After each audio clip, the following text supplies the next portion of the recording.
Assalamualaikum warahmatullahi wabarakatuh. Perkenalkan, nama saya Azizah Fakoyowanasari dari Fakultas Tarbiyah dan Ilmu Keguruan, Program Studi Tadris IPS, kelas IPS 3, ingin menjelaskan materi-materi tentang ilmu pendidikan. Materi pertama yaitu tentang belajar. Apa yang dimaksud dengan belajar? Pengertian belajar adalah suatu proses atau upaya yang dilakukan setiap individu untuk mendapatkan perubahan tingkah laku, baik dalam bentuk pengetahuan, keterampilan, sikap, dan nilai positif sebagai suatu pengalaman dari berbagai materi yang telah dipelajari. Berikut adalah 5 tingkat kebutuhan dasar menurut Maslow. Yang pertama, kebutuhan dasar atau fisiologi. Kebutuhan dasar merupakan hal yang harus terlebih dahulu terpenuhi agar manusia dapat bertahan hidup dan melanjutkan hidupnya. Kebutuhan fisiologis merupakan kebutuhan manusia akan oksigen, air, makanan, suhu tubuh yang normal, tidur, homeostasis, kebutuhan seksual, dan sebagainya. Yang kedua, kebutuhan akan rasa aman. Untuk melangkah ke tingkat selanjutnya, seorang individu harus memenuhi kebutuhan pada tingkat ini. Maslow menjelaskan bahwa kebutuhan akan rasa aman ini meliputi rasa aman secara fisik maupun emosional. Yang ketiga, kebutuhan sosial atau rasa cinta, kasih sayang, serta hak kepemilikan. Di tingkat ini, seorang individu membutuhkan cinta, kasih sayang, dan memiliki hak kepemilikan terhadap suatu hal. Yang keempat, kebutuhan mendapatkan penghargaan. Maksud penghargaan bagi Maslow adalah harga diri. Setiap individu berhak mendapatkan harga diri mereka masing-masing. Harga diri dapat berasal dari diri sendiri maupun orang lain. Yang kelima, kebutuhan untuk mengaktualisasikan diri. Kebutuhan di tingkat ini merupakan kebutuhan yang paling tertinggi. Aktualisasi diri dapat diartikan sebagai wujud sesungguhnya untuk mencerminkan harapan serta keinginan seseorang individu terhadap dirinya sendiri. Materi kedua yaitu tentang landasan pendidikan. Landasan pendidikan secara singkat dapat dikatakan sebagai tempat tertumpu atau dasar dalam melakukan analisis kritis terhadap kaidah-kaidah dan kenyataan tentang kebijakan dan praktik pendidikan. Terdapat beberapa landasan yang sebagaimana akan dibahas berikut ini. Yang pertama, landasan filosofis. Landasan filosofis merupakan landasan yang berkaitan dengan makna atau hakikat pendidikan yang berusaha menelan masalah-masalah pokok dalam pendidikan, seperti apakah pendidikan itu, mengapa pendidikan diperlukan, dan apa yang seharusnya menjadi tujuan pendidikan. Sehubungan dengan itu, landasan filosofis merupakan landasan yang berdasarkan atau bersifat filsafat. Sesuai dengan sifatnya, maka landasan filsafat menelan sesuatu secara radikal, menyeluruh, dan konseptual yang menghasilkan konsepsi-konsepsi mengenai kehidupan dan dunia. Yang kedua, landasan sosiologis. Pendidikan merupakan peristiwa sosial yang berlangsung dalam latar interaksi sosial. Dikatakan demikian karena pendidikan tidak dapat lepas dari upaya dan proses saling mempengaruhi antara individu yang terlibat di dalamnya. Dalam posisi yang demikian, apa yang dinamakan pendidik dan peserta didik menunjukkan kepada dua istilah yang dilihat dari kedudukannya dalam interaksi sosial, yang artinya siapa yang bertanggung jawab atas perilaku siapa yang memiliki peranan penting dalam proses mengubahnya. Karena itu, proses pendidikan untuk menunjukkan siapa yang menjadi pendidik dan siapa yang menjadi peserta didik. Secara permanen, keduanya dapat saling berubah fungsi dan kedudukan. Yang ketiga, landasan hukum pendidikan merupakan peristiwa multidimensi bersangkut paut dengan berbagai aspek kehidupan manusia dan masyarakat. Kebijakan penyelenggaraan dan pengembangan pendidikan dalam masyarakat perlu disalurkan oleh titik tumpu hukum yang jelas dan sah. Dengan berlandaskan hukum, kebijakan penyelenggaraan dan pengembangan pendidikan dapat terhindar dari berbagai benturan kebutuhan. Setidaknya dengan landasan hukum, segala hak dan kewajiban pendidik dapat terpelihara. Yang keempat, landasan kultural. Peristiwa pendidikan adalah bagian dari peristiwa budaya. Hal tersebut dikarenakan pendidikan dan kebudayaan mempunyai hubungan timbal balik. Kebudayaan dapat dilestarikan dan dikembangkan dengan jalan mewariskannya dari satu generasi ke generasi berikutnya melalui pendidikan, baik pendidikan informal, non-formal maupun formal. Kelima, landasan psikologis. Pendidikan selalu melibatkan aspek kejiwaan manusia. Oleh sebab itu, landasan psikologis merupakan salah satu landas yang penting dalam bidang pendidikan. Landasan psikologis pendidikan terutama tertuju kepada pemahaman manusia, khususnya berkenan dengan proses belajar manusia. Pemahaman terhadap peserta didik, terutama sekali yang berhubungan dengan aspek kejiwaan, merupakan salah satu kunci keberhasilan dalam pendidikan. Oleh karena itu, hasil kajian dan penemuan psikologis sangat diperlukan penerapannya.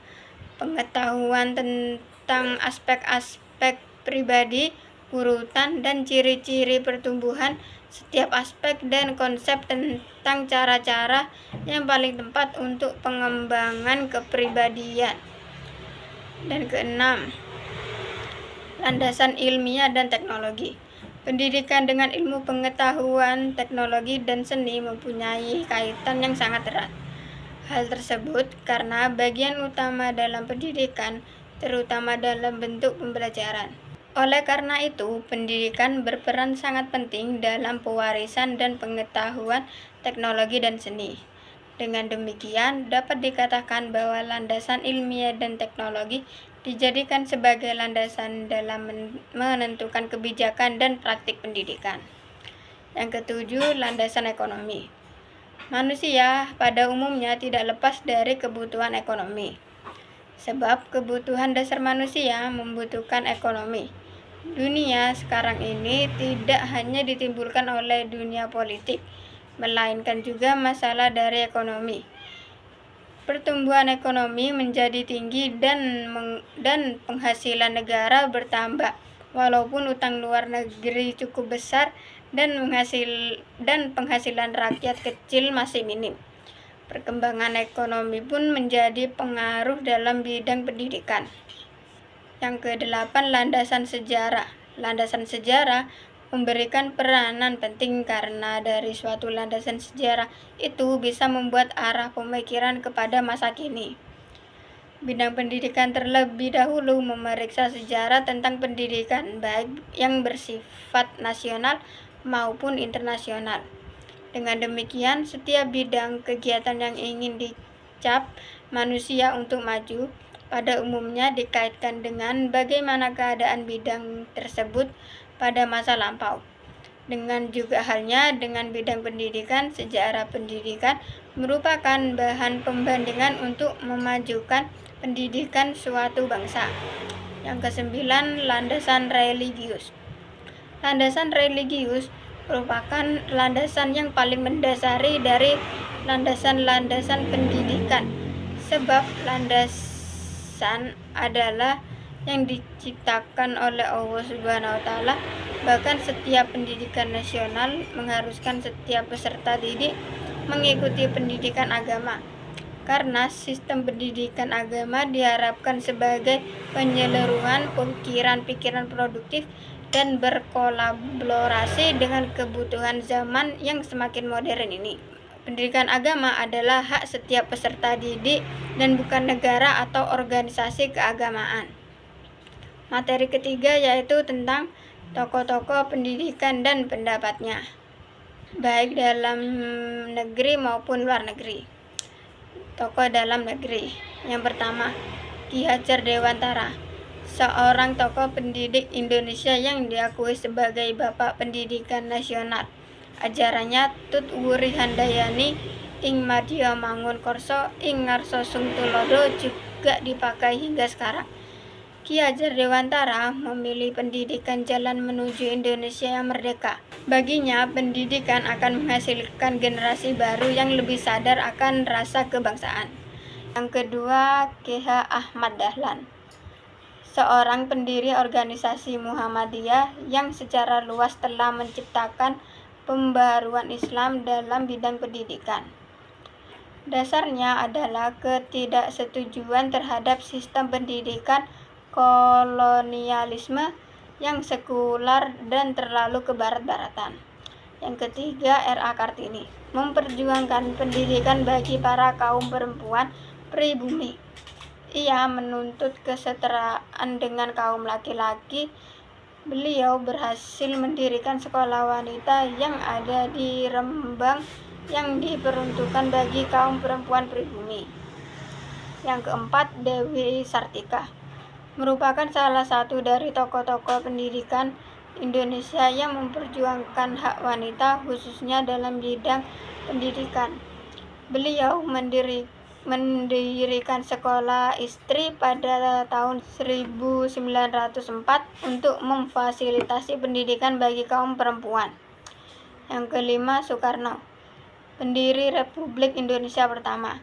Soekarno menekankan pentingnya pendidikan sebagai alat untuk kemerdekaan bangsa dan membangun karakter Indonesia. Tokoh luar negeri yang pertama, John Dewey, adalah filsuf pendidikan termuka yang memandang pendidikan sebagai proses aktif di mana siswa belajar melalui pengalaman. Ia mendorong pendidikan berbasis masalah dan praktis. Kedua, Maria Montessori mengembangkan pendekatan pendidikan yang berfokus pada kemandirian dan pengembangan diri anak. Ia menekankan pentingnya lingkungan yang mendukung eksplorasi anak. Yang ketiga, Nelson Mandela mendukung pendidikan sebagai sarana untuk mengatasi ketidaksetaraan sosial dan rasial. Beliau berpendapat bahwa pendidikan adalah senjata paling kuat yang dapat digunakan untuk mengubah dunia. Yang keempat, Malala Yousafzai, pendukung pendidikan perempuan. Ia percaya bahwa pendidikan adalah hak asasi manusia dan kunci untuk mengatasi ketidaksetaraan gender. Yang kelima, Albert Einstein menekankan bahwa pendidikan seharusnya mengembangkan kreativitas dan pemikiran kritis. Ia mengatakan, pendidikan adalah apa yang tersisa setelah kita melupakan apa yang diajarkan kepada kita. Materi keempat yaitu tentang kompetensi guru.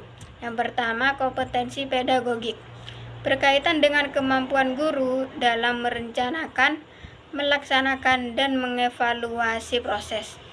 Pembelajaran guru yang baik mampu mengembangkan strategi pembelajaran yang efektif, memahami kebutuhan dan karakteristik siswa, serta menerapkan metode dan teknik pengajaran yang sesuai.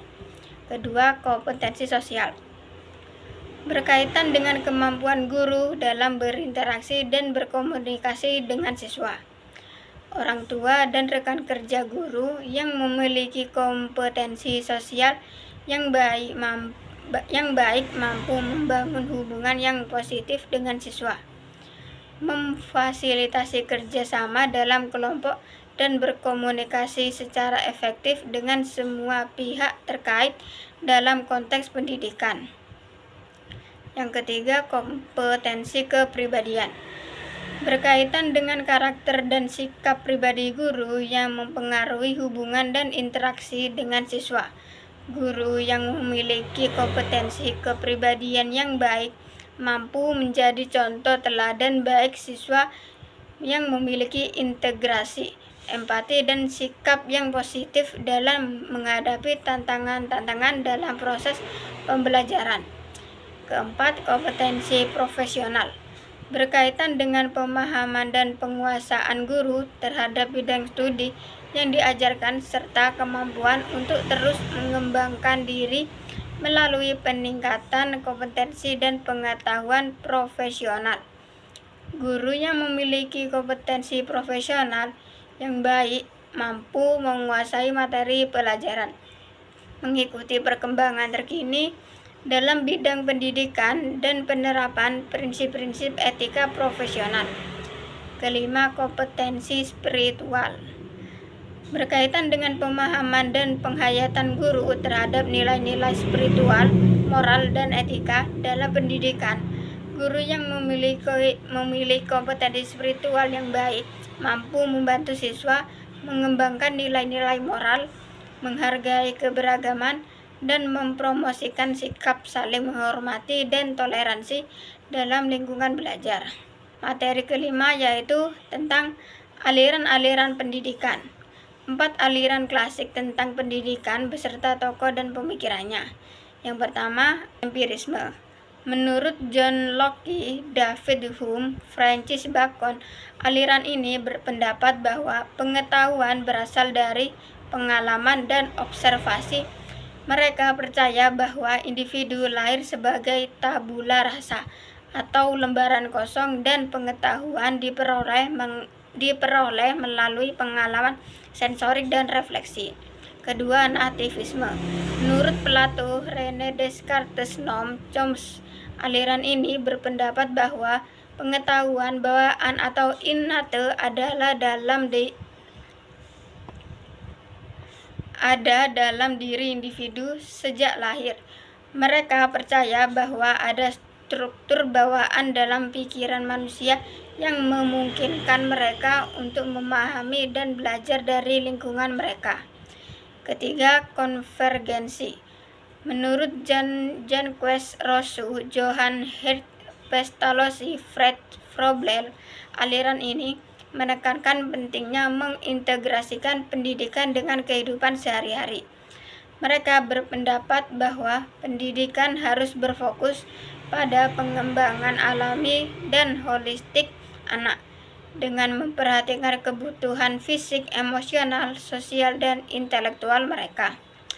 Keempat, naturalisme.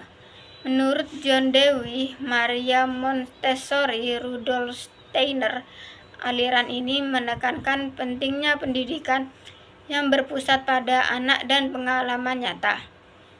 Mereka percaya bahwa pendidikan harus berfokus pada kegiatan praktis, eksplorasi alam, dan pengembangan keterampilan yang relevan dengan kehidupan sehari-hari.